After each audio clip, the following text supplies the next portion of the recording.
that sense, this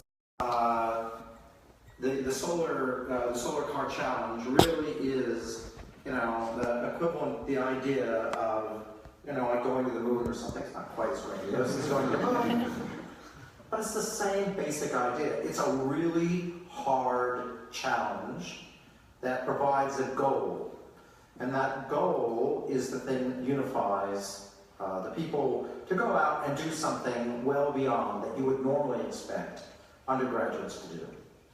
And in the process, it'll create, I hope, a culture of innovation amongst our students, and I'm hoping that also affects our staff.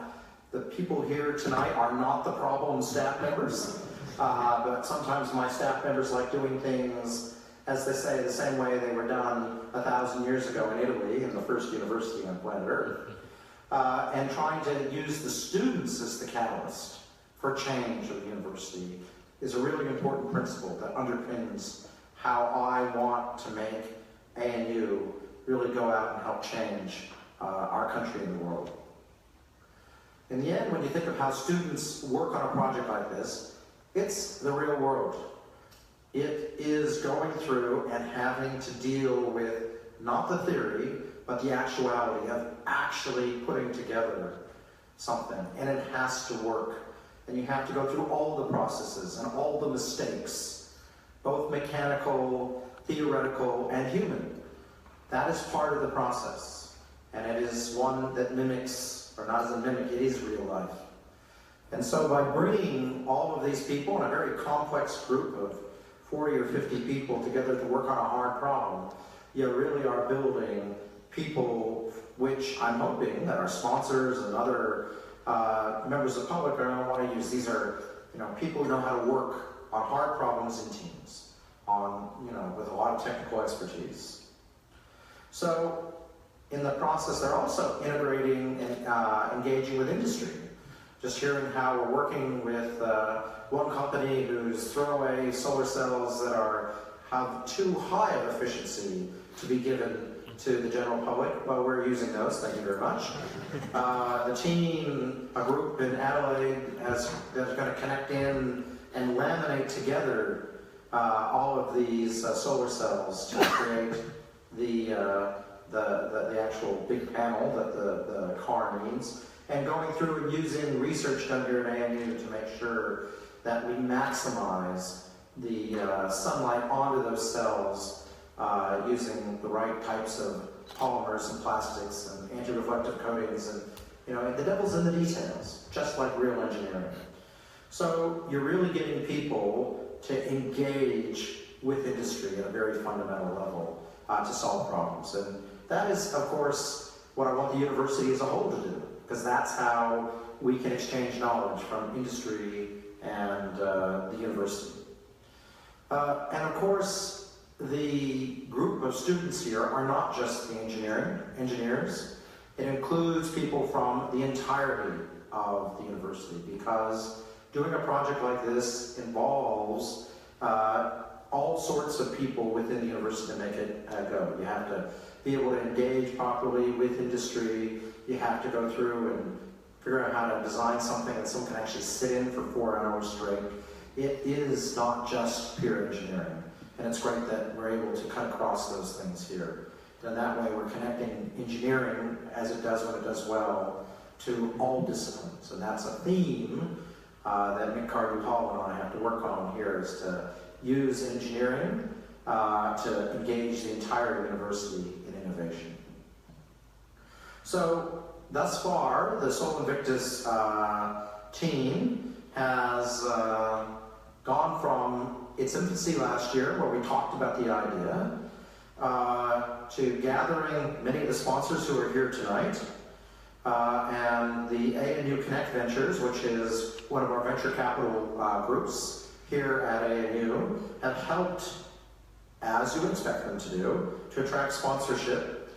Thank you all for doing that, including MTAA Super, who is a member of that venture capital firm. And so Leanne Turner will welcome you here in a second, but thank you. But I also thank everyone else for their sponsorship as well. Looking for the future, this is not just a one-off. This is a process of improvement. we want ANU to be one of the feature teams, not just in 2017, but going forward, one of those teams that's one of them to beat. And it's, what I'm really looking forward to is you pass Stanford and MIT to put me down in the ditch. Then I'll feel truly proud. Interesting, I don't feel that competition with UNSW, but if you beat them, that'll be fine too. So this really is something that I reflected on before I moved to Australia. I knew all about this event in its early days. It gets lots of press all over the world. And so it's a time to shine. And so it really is a big impact event, but it's also hard. And so, you know, I want to, you know, we're going to love you no matter what happens, but do well. Because I'm not talking to the kids. But I think it's the type of competition we want. ANU is one of the great universities to be competing in. And so my intention is to build on what we do this year. Every year, just keep on getting it a little better, learn from our mistakes, and have it be an intergenerational project for the students here. So, I hope we have everyone's support, including the students. They don't get sick and tired of it. And in 2019, we can, of course, look forward to an even better team that produces an even better car that learns, of course, on the past couple of years' activity. So I encourage all of our sponsors here this evening to continue to support the team and thank them for the commitment. And at that, I will hand back over. So thank you all. Cheers.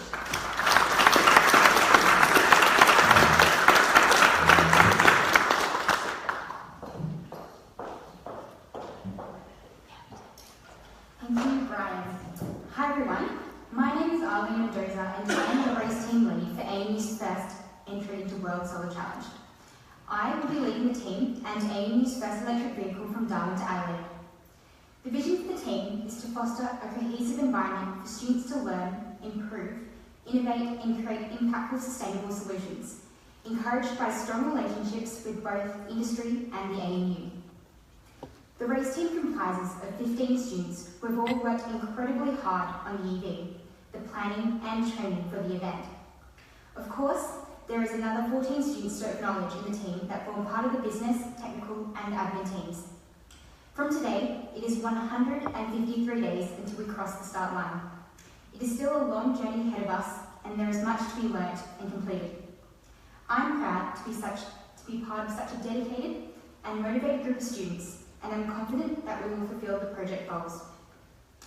I hope you're all having a great evening, and I believe the mains are ready to be served. Thank you.